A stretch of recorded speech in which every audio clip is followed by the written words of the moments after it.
میں عائشہ رضی اللہ تعالیٰ عنہ کے پاس گئی۔ لوگ نماز پڑھ رہے تھے۔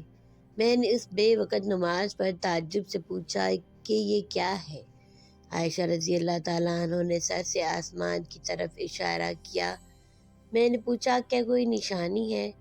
انہوں نے سر کے اشارے سے کہا ہاں، کیونکہ سورج گرہن ہو گیا تھا۔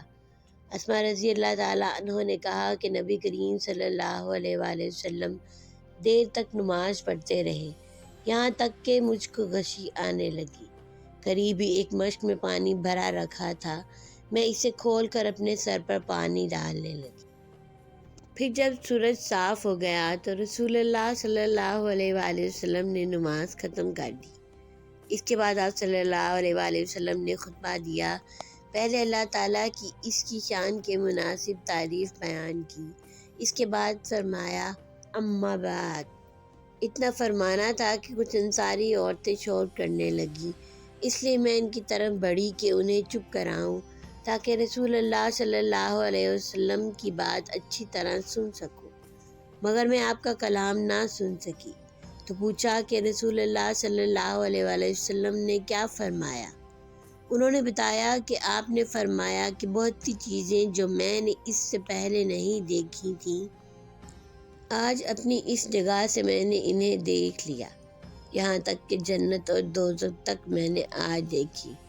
مجھے وحی کے ذریعے یہ بھی بتایا گیا کہ قبروں میں تمہاری ایسی آزمائش ہوگی جیسے کانے دجال کے سامنے یا اس کے قریب قریب۔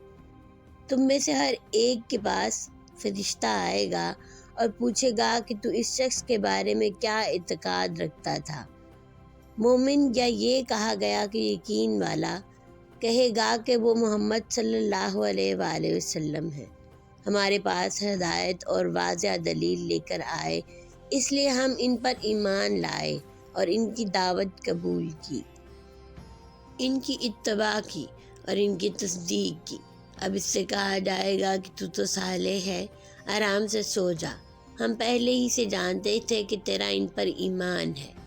شام نے شک کے اظہار کے ساتھ کہا کہ رہا منافق یا شک کرنے والا، تو جب اس سے پوچھا جائے گا کہ تو اس شخص کے بارے میں کیا کہتا ہے، تو وہ جواب دے گا کہ مجھے نہیں معلوم، میں نے لوگوں کو ایک بات کہتے سنا، اسی کے مطابق میں نے بھی کہا۔